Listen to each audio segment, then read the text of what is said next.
Hey, what's up, guys? Rattler Vlog, episode 31. And we are live. Hope you're having a great day. And tonight, men's basketball. And we're heading back a couple of years to talk to this guy.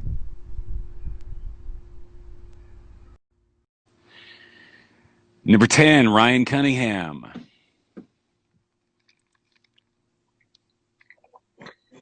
Hey, there he is. Hey, how's it going? Good. Let me turn the volume up here. Check, check, check. 1, 2. Can you hear me okay? I can hear you perfectly. There we go. All right, let's crank this up a little more. Ryan Cunningham, everybody. Let me just adjust this so people can see me. Here we go. About as good There as you I could, go. about as good as I could get, anyway. All right, Ryan, welcome to the Rattler vlog tonight. You come from an era of Rattler's men's basketball that we haven't really explored too much on our vlog since we started about a month and a half ago. You played a couple of seasons with the team back, God, like almost 10 years ago. It doesn't even feel that long ago, does it? I guess it's getting close to that. Yeah, I feel old. It was in that Craig Price era back that far. See, I'm glad you mentioned that because for whatever reason, the ACAC doesn't even keep stats online that far back. And so I was thinking, was that the Ben Julius era or was that Craig Price? And I That was I was was I was going to ask you that because I was stumped. I didn't know.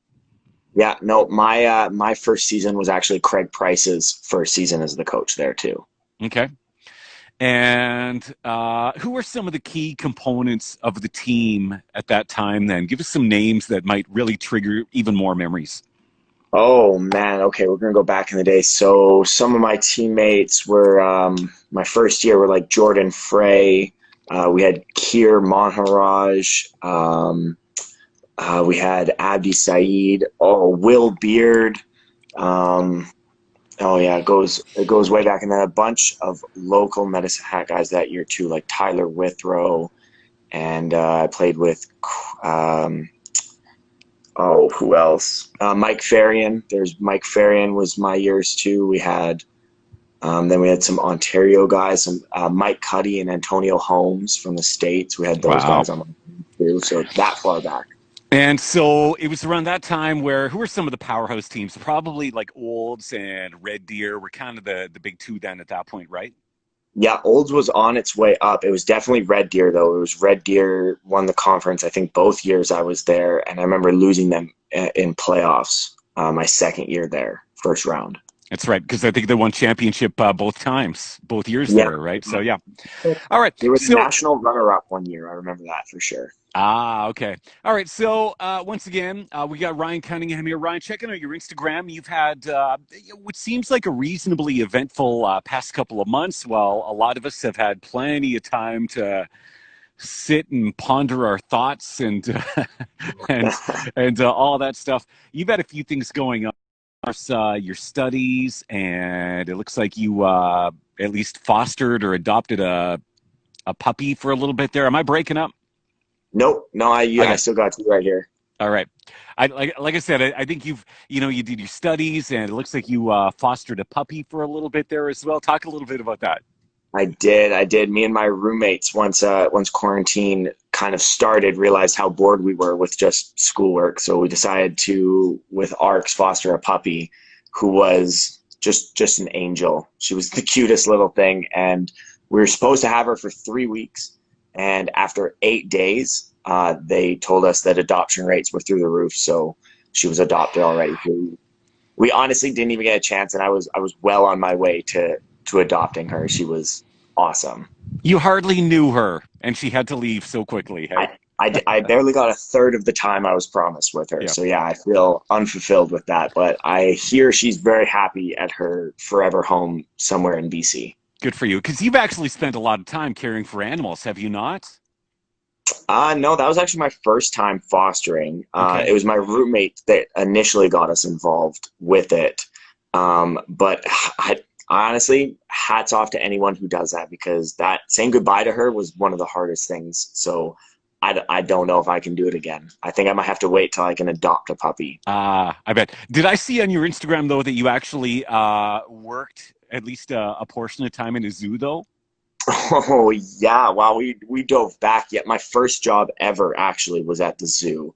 Like fresh out of high school, I worked at the zoo. Yeah, when I was 18. That has got to Um, be the coolest job ever. For I mean, like it sure beats cooking fries and sweeping floors and all that. Like if you can go from high school to a zoo, yeah, that is the ultimate first job.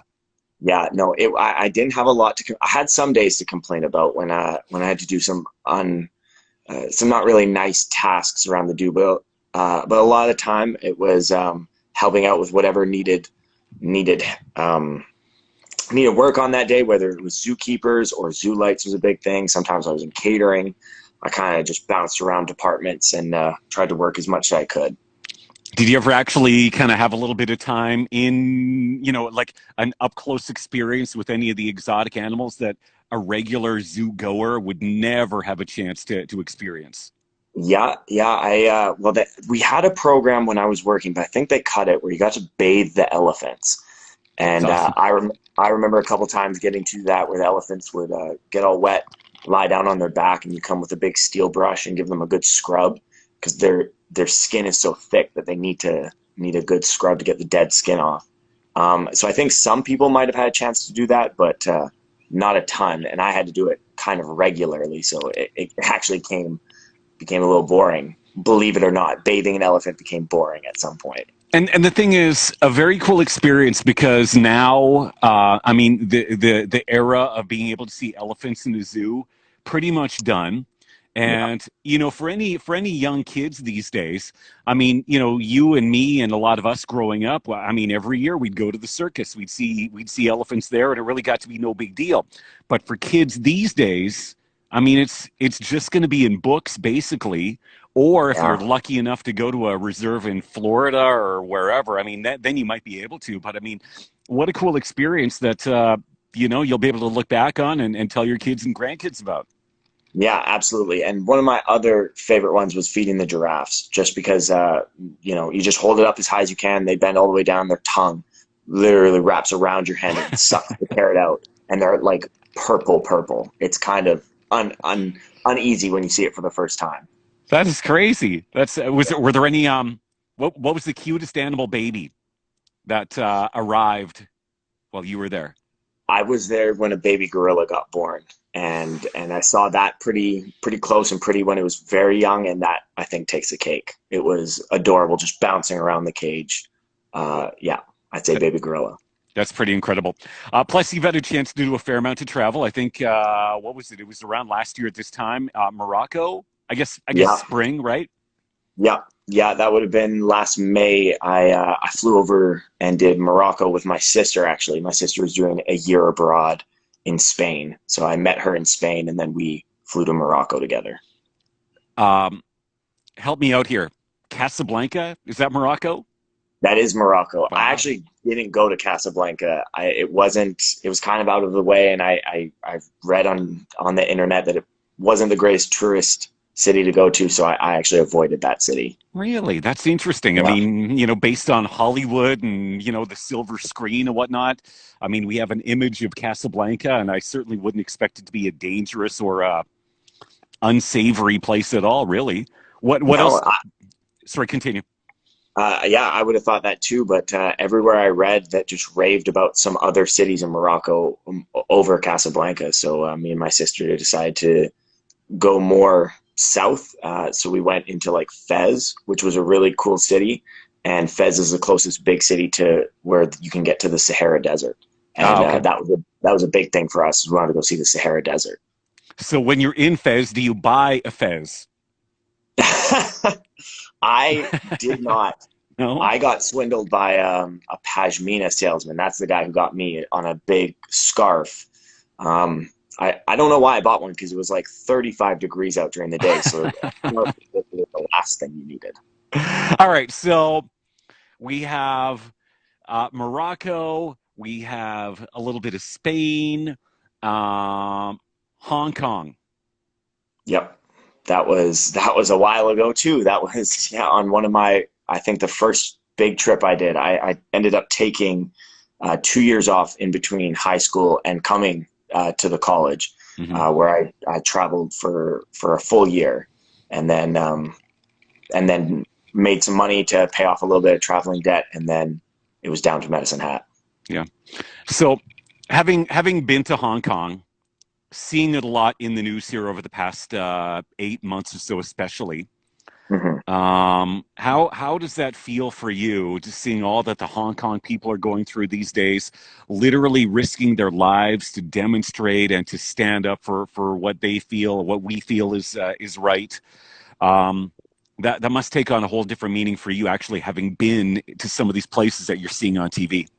Yeah, it was, and it definitely just hits differently when you see, squares and parks and buildings and like things that I've been to and enjoyed, and was there when it was very peaceful and I really enjoyed. But even getting to know people, I met a couple people while I was there, and having talked to them and see how crazy it is for them has been really eye opening. And a lot of them who are not born there but were just living there have like moved back to where they're from, whether that be Canada, the US, or in Europe.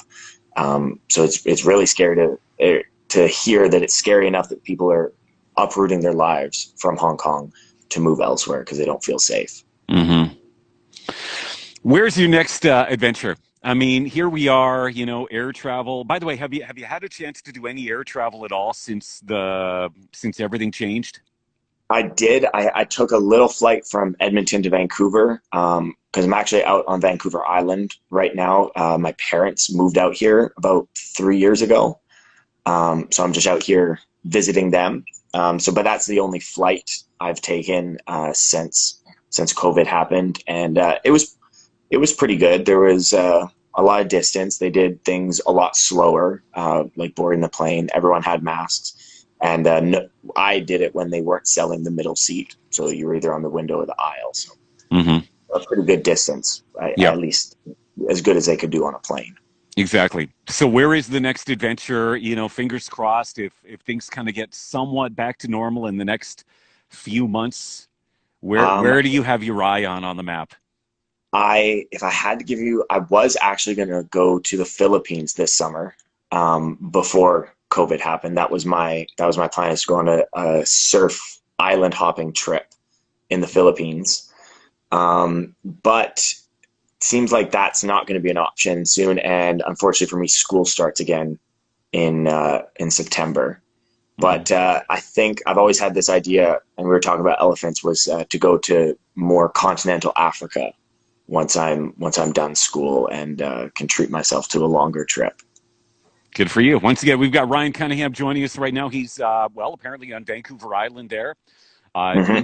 doing some adventures and visiting family and so on. I'd imagine that, when fall arrives, a pretty significant workload. I would imagine. I mean, the program you're in is no cakewalk at all. No. And so I want to keep with sports a little bit more here.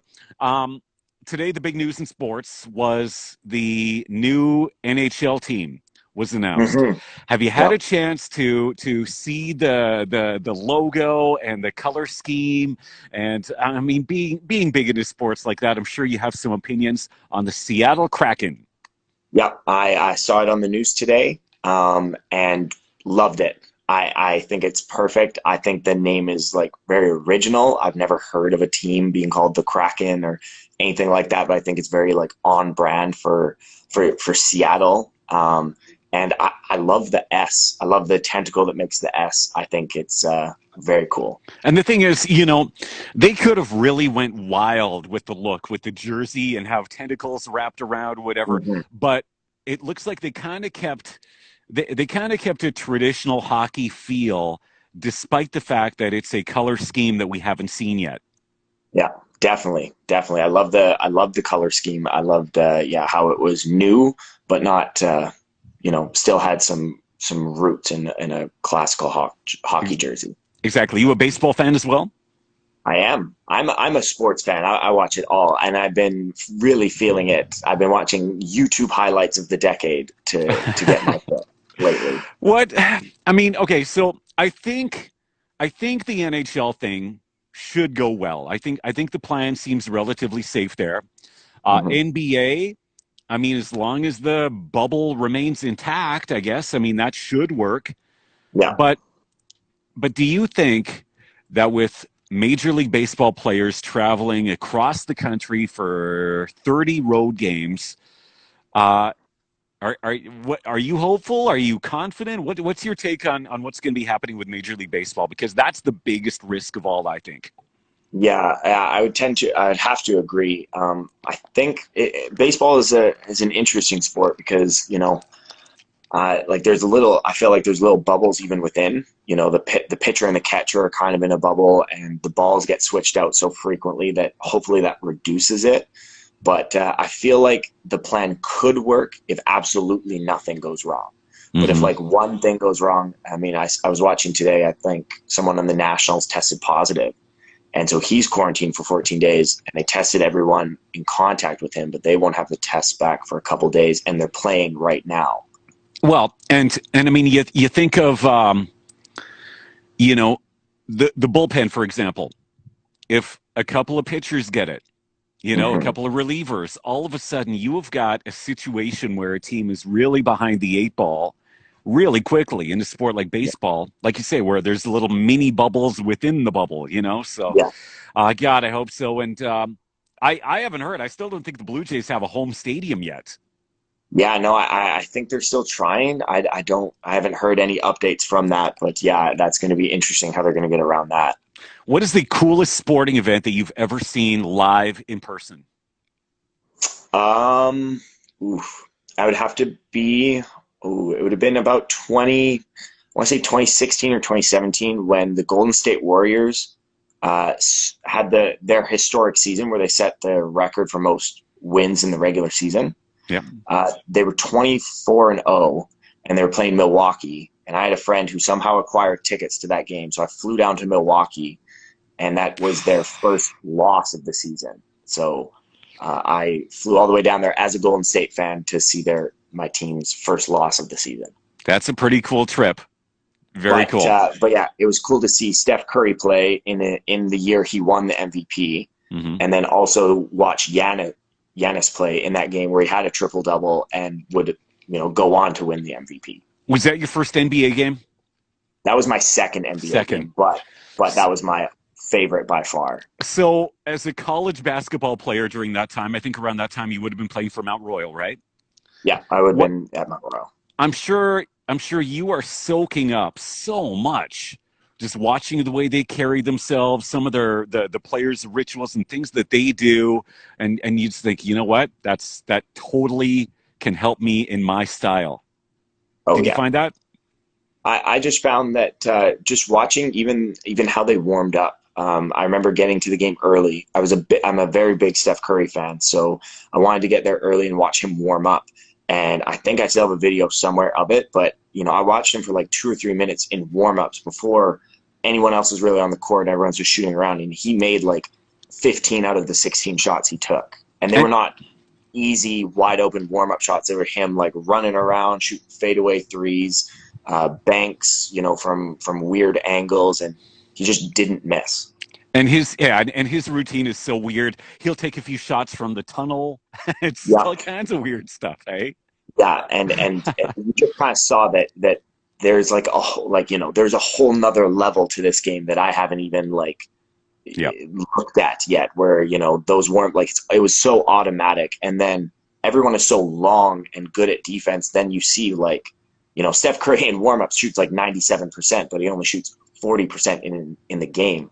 And Yeah. that kind of shows how intense everyone is, how athletic everyone is, and how the biggest thing I took away was how high up in the air and the NBA is played off just Ah. simple rebounds off a free throw. I remember Giannis getting up to where his elbow was at the rim to get it. No one was trying to get it. He just casually got it at that height, and I was blown away. Is finding that next level, is that God-given talent? Is it the best coaches in the world? Is it practice, practice, practice? Is it a I, combination of all of those?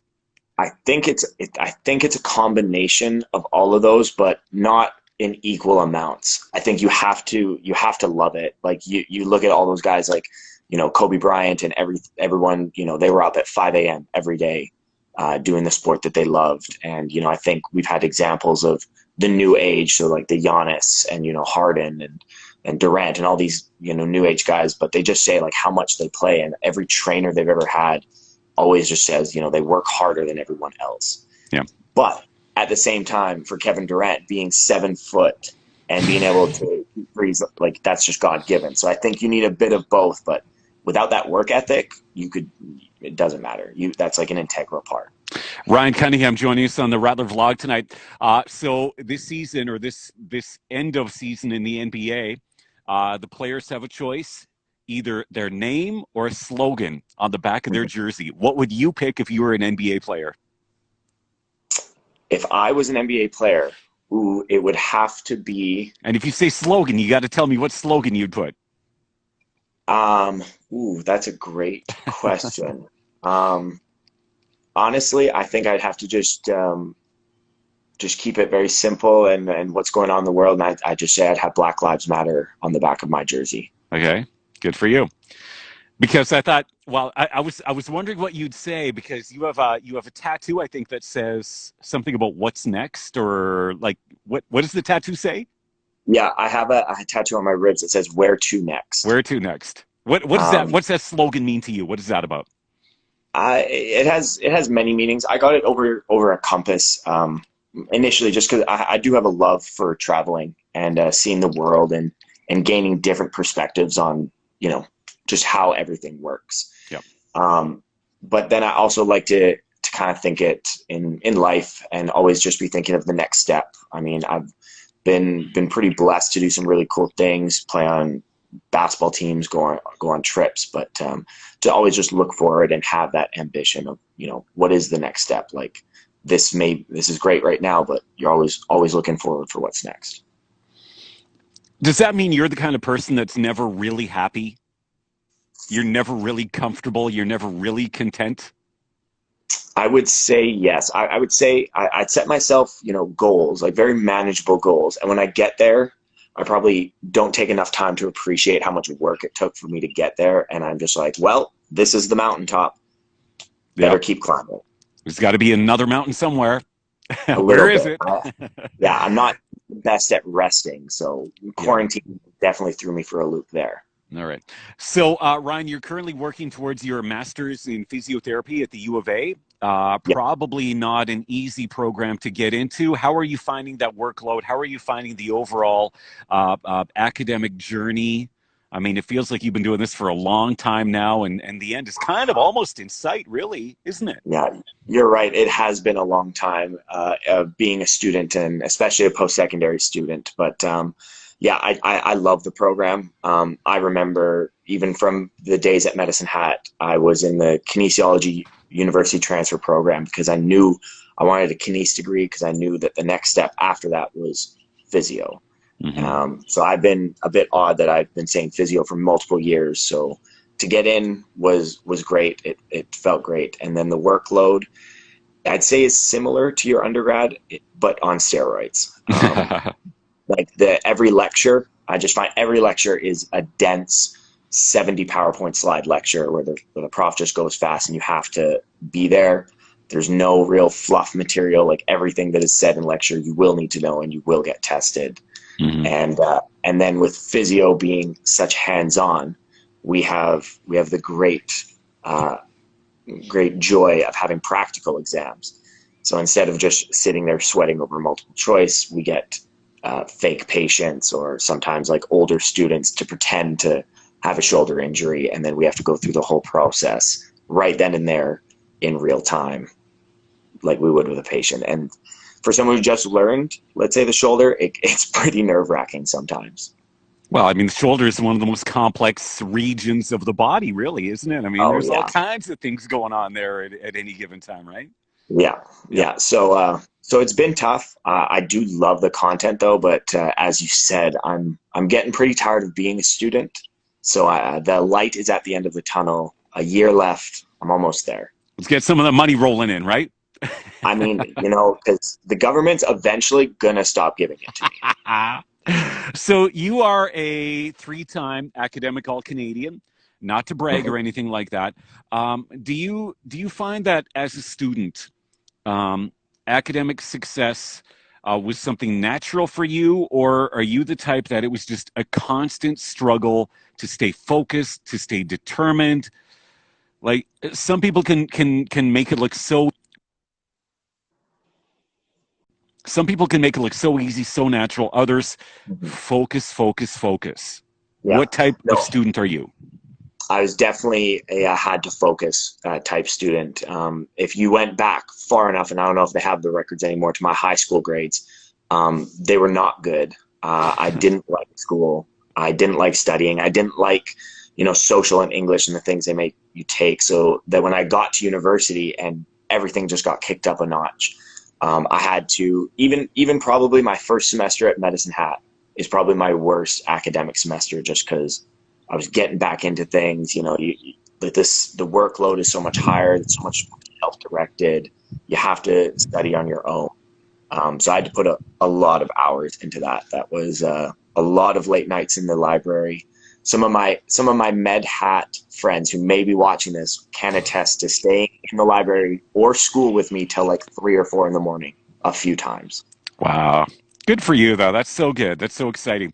Um, a question that we ask everyone on the Rattler vlog: what kind of impact did MHC have on your life journey so far? Oof. Well, Medicine Hat. It definitely taught me. It taught me a lot. It was definitely me growing up really quickly. Moving there, living in res, all of a sudden having a school workload to do and practice and weights. Plus, I have to cook my own dinner now and do my own laundry, and so it definitely made me appreciate my parents more, not seeing them as much as some other first or second year university students would have. Yep. But also it was my first step into athletics past a high school level. And I thought I pride myself on being a hard worker. So I thought I worked hard in high school to get to this level. And then once I got here, I saw all the people better than me and I Mhm. saw their work ethics. And I was just like, wow, I am nowhere near where they are. I got some catching up to do. Yeah. Wow. Hey, thank you so much for taking the time here. Show and tell time. Show and tell Oh, time with yeah. Ryan Cunningham. Once again, if you're joining us late here, Ryan, a 2-year member of the Rattlers men's basketball team. He went on to an additional 3 years at Mount Royal playing youth sports. That must have been kind of cool, by the way, going from buses to, I assume, flying to all your road games, right? Yeah, no, I will say that I did enjoy the flying to some road games. I did enjoy the some of the other schools we got to play. UVic was my personal favorite to play at. Their gym is gorgeous. But it was yeah, it was very cool. The biggest thing Mount Royal was the gym space. I just remember having a gym available to me at all times was lovely. Very cool. All right, what do you Yeah. got for us? Okay, so kind of lame, but it's my water bottle. It's one of these metal ones that keeps everything cold. But I've been the classic guy that just gets a lot of stickers and places them all over. But I'm pretty picky with where I get my stickers. So all of them have a little bit of a story. Usually the trips that I've been on um, to go around with it. So this is So, it. are these stickers you might find in a gift shop, or well, like, give me a couple Yeah. of examples. So I'll give you a couple of my favorites. So this big yellow one, it says Surf Carpetera. And Carpetera is just a really small town in Portugal that I visited and stayed for a few days and surfed there. So that one is pretty cool to me. But then also, you just gotta get some fun ones. These two were from UCLA, just because I was in LA and I love the campus. And if I had to pick a school to go to, it'd probably be UCLA. So if Wow. anyone is thinking, it's beautiful. Go Bruins. Go Bruins. And then, the Oregon coast. One of my Ah, favorite yes. trips was driving down the Oregon coast. So just kind of a nice reminder of better times when I'm studying in the library. I was like, oh yeah, that trip to Tofino was really nice. And so hopefully more stickers to come. All right. Well, you know what? I lose a water bottle about every 3 months, so do not lose that. Treat that like gold. You know what I mean? And it's always with me. And it's always in my hand or in my backpack, always. Good. Well, Ryan, congratulations on being well on your way to your master's. That is a huge life accomplishment that very few people actually have a chance to do. And so, I think it's safe to say that everybody at Medicine Hat College is proud of what you've managed to accomplish after Medicine Hat. Congrats on all of the incredible adventures as well. And just a bright future ahead. And hopefully we see you down the road, maybe at the Snake Pit for upcoming men's basketball action sometime. Oh yeah, I'm still waiting for the alumni weekend invite because you best believe I'm coming down there. All right, we're on it. Hey, by the way, give me a suggestion. Who should we get on an upcoming Rattler vlog? Maybe an old teammate, an old coach, somebody that was just really fascinating that you think would be a really cool guest to have on this vlog. Oh boy. Okay, well I'll give you two. Okay. You either gotta get Tim Ireland, who I played with for 1 year. So he's only a 1 year Medicine Hat guy, but I remember he had an instant impact with us playing big minutes as a rookie. Or my old roommate, you gotta get Mike Farian to come on and do one. All right. All the best, my friend. Stay safe and take care. We'll see you soon. Hey, thanks so much for having me. All right. All right. There he goes, Ryan Cunningham. Number 10, 2012, 2013, and 2013, 2014 for the men's Rattlers basketball team. That's it, guys. Have a great night. More guests coming up the rest of the week. I guess tomorrow we'll have another one. And again, reach out to us if you would love to come on and maybe share a couple of stories or just something cool that's going on in your life that you want to brag about. Nobody else in your life cares, but you want to brag about it, we're here for you, and we would love to talk to you on an upcoming edition of the Rattler Vlog. So on behalf of Ryan Cunningham, thanks for watching, and we'll see you soon.